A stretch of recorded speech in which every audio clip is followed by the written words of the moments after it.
तो पिछले पार्ट में हमने देखा था कि ये बात फैल चुकी थी कि मुयान नहीं रहा, क्योंकि मुयान इस कॉफिन के अंदर चला गया था और कॉफिन वहां से गायब हो चुका था। किसी को भी नहीं पता था कि वो कॉफिन कहाँ गया, और वैसे भी किसी कॉफिन के अंदर कोई भी इंसान कितने टाइम तक जिंदा रह सकता है। हालांकि अभी तक मुयान की बॉडी नहीं मिली थी। अब इस पार्ट की स्टार्टिंग बिल्कुल एक अलग जगह से होती है। हम देखते हैं कि समुद्र में एक जहाज जा रही थी। बेसिकली ये एक मर्चेंट की जहाज है। मर्चेंट वो होते हैं जो सामान को एक जगह से दूसरी जगह ले जाकर बेचते हैं। अब हम देखते हैं कि उनके जहाज में बहुत सारा सामान रखा हुआ था और जहाज भी अच्छी खासी बड़ी थी। इसके बाद हम वहाँ पर दो लेडी को देखते हैं, जिसमें से एक लेडी दूसरे से कह रही थी कि भले ही हमें ज्यादा स्पीड स्टोन्स देने पड़े, लेकिन हमें जल्द से जल्द तियान लून आइलैंड पर पहुंचना होगा। साथ ही वो ये भी कहती है कि जितनी स्पीड से हो सके उतनी स्पीड बढ़ा दो, मैं नहीं चाहती कि हम वहाँ पहुँचने में बिल्कुल भी देरी हो। इस पर वो दूसरी लड़की कहती है कि जैसा आप कहो, और आप तो जानती ही हो कि रास्ते में ब्लैक फ्लैग वालों से कितना खतरा है। असल में ब्लैक फ्लैग वालों से उसका मतलब पायरेट से है। और अब इसके बाद वो कहती है कि और वैसे भी अभी लिंग लव पवेलियन में हमें बहुत दिक्कत हो रही है। इसके बाद अब वो दूसरी लेडी भी खड़ी हो जाती है और कहने लगती है कि तुमने बिल्कुल सही कहा, ये बात मुझे याद है, हमें उनको कुछ करना होगा। अभी हमारे मेन दुश्मन वही लोग हैं। इसके बाद अब वहाँ पर जहाज के थोड़े किनारे पर आते हैं। हम देखते हैं कि यहाँ पर वो दूसरी वाली लड़की कह रही थी कि हमें कुछ ना कुछ तो करना ही होगा, जिस पर वो रेड ड्रेस वाला लड़की कहती है कि तुमने बिल्कुल सही कहा, मैं भी नहीं चाहती कि वो लोग हम पर पीठ पीछे हमला करें। हम इस बार पहले से इसके लिए तैयार होंगे और हम सीक्रेटली कुछ प्लानिंग बनानी होगी जिसकी इन्फॉर्मेशन किसी को भी ना हो। वैसे तो ऐसा पॉसिबल नहीं था, क्योंकि वहाँ पर उन लोगों को हर किसी को अपनी बात बतानी होती है। लेकिन रेड ड्रेस वाली लड़की कह रही थी कि कई बार रोज सोने ही पड़ते हैं, क्योंकि ये सभी की सेफ्टी का सवाल है। अब जब वो इतना कह रही थी तो उसी वक्त जहाज थोड़ी थोड़ी हिलने लगती है और फिर वो एकदम से बहुत तेज हिलती है, जिस चीज से अभी दोनों ही शॉक हो चुकी थी कि आखिर ये क्यों हो रहा है। अब समुद्र में अगर ऐसा कुछ होता है तो सबसे पहले शक जाता है कि उनके ऊपर पायरेट्स ने हमला किया होगा, या फिर हो सकता है कि किसी सी मॉन्स्टर ने। लेकिन फिर अब उनका एक साथी ने बताता है कि मिस, हमें यहाँ पर कोई चीज मिली है।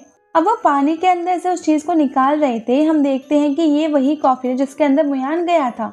यहाँ पर वो लोग उस कॉफिन को निकाल कर रखते हैं। इसके बाद ये दोनों लड़कियां वहां पर जाकर उनसे पूछती हैं कि आखिर ये क्या है। अब उनमें से एक आदमी बताता है कि ये किसी तरह का अजीब सा कॉफिन है, हमें नहीं पता कि ये पानी के अंदर क्या कर रहा था। अब दूसरा बंदा इस वक्त इस कॉफिन को ओपन कर रहा था, और अब ओपन करने के बाद वो कहता है कि मैडम, इसके अंदर तो एक आदमी है और वो भी जिंदा। अब ये बात सुनकर यहाँ पर ये दोनों लड़कियां बहुत ज्यादा शॉक हो चुकी थी। और इसके बाद वो रेड ड्रेस वाली लड़की वहां पर आगे आती है। वो कह रही थी कि मैं भी तो देखूं, आज तक मुझे इतने साल हो गए, मैंने इतने लाखों किलोमीटर का सफर तय किया है, लेकिन फिर भी मुझे अभी तक ऐसी कोई भी चीज नहीं मिली। इसके बाद अब वो उस कॉफिन के अंदर मुयान को देखती है। मुयान इस वक्त बिल्कुल होश में नहीं था, बस वो अभी जिंदा था। अब ये रेड ड्रेस वाली लड़की कहती है कि तुम लोग देख लो, अगर तुम लोग इसे बचा सको तो ठीक है, नहीं तो पानी में फेंक देना। जो मछलियां हैं वो इसे खाकर अपना पेट भर सकती हैं। और इसके बाद फिर बस वो उस कॉफिन को देखने लगी थी। वो कह रही थी कि मैं इसमें तो असली गोल्ड का इस्तेमाल किया गया है, मैंने ऐसी चीज आज तक नहीं देखी, है तो बहुत ज्यादा महंगी बिकेगी। इसके बाद जब वहां से जाने लगी थी, तभी हम देखते हैं कि वो दूसरी लड़की पूछती है कि इसका आखिर करना क्या है।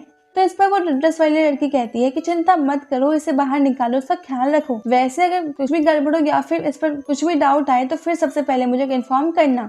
इस पर वो दूसरी लड़की तुरंत हाँ कर देती है। अब हम देखते हैं कि अच्छा खासा टाइम बीत चुका था और उन्होंने अभी मुयान को अपने बेसमेंट के अंदर रख रखा था।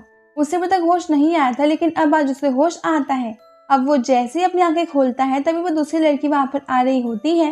वो कहती है कि अरे वाह, तुम्हें होश आ गया।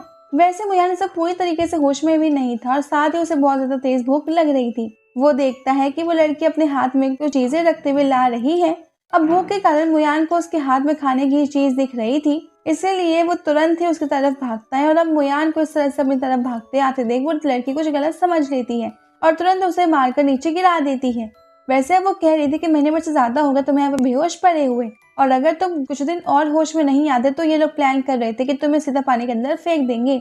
अब इस बात से मुयान बहुत ज्यादा शॉक था। वो कहता है कि मुझे माफ करना। वैसे फिर वो पूछता है कि आखिर ये मैं हूँ कहाँ पर। इस पर वो लड़की कहती है कि यह है Tian by pavilion merchant ship, हमने तुम्हें पानी के अंदर से ढूंढा था, तब तुम्हें कॉफिन में बंद थी। ये बात सुनकर मुयान बहुत ज्यादा शॉक था। वो मन में कह रहा था कि फिर से एक दूसरी जगह पर आकर फंस गया। वैसे भी तब मुयान ने तियान बाई पवेलियन का नाम कभी सुना नहीं था, और अब पहली बार इस जगह का नाम सुनकर मुयान सोच रहा था कि मैं फिर से एक बार किसी और जगह पर फंस गया, और इस जगह में भी 1 महीने से बेहोश था, ना जाने में पानी के अंदर कितने दिन तक था। अब मुयान को थोड़ी चिंता में देखकर वो लड़की मुयान से पूछी कि क्या हुआ, क्या तुम यहाँ जहाज में अनकंफर्टेबल महसूस कर रहे हो। अब मुयान को समझ नहीं आ रहा था कि वो क्या कहे। उसे बहुत तेज भूख लग रही थी, लेकिन अब उसका पेट सब कुछ कह देता है। वो लड़की समझ जाती है और कहती है कि ठीक है, मैं भी तुम्हारे लिए भी खाना लेकर आती हूँ। इसके बाद अब वहाँ से जाने लगती है, लेकिन जाते वक्त अपना नाम बताती है। उसका नाम था आइजिंग। और फिर मुयान भी अपना नाम बता देता है। वैसे वो अपना रियल नेम नहीं बताता है। और फिर इसके बाद अब जैसे वो लड़की वहाँ से जाती है तो अचानक से मुयान का सर बहुत ज़्यादा तेज दर्द करने लगता है। और फिर इसके बाद ये पार्ट ये भी खत्म हो जाता है। अब अगर आपको वीडियो अच्छी लगी प्लीज इसे लाइक कर दीजिएगा और साथ चैनल सब्सक्राइब कर लीजिएगा। अब हम मिलते हैं आपसे अगले वीडियो, तब तक के लिए बाय बाय, टेक केयर।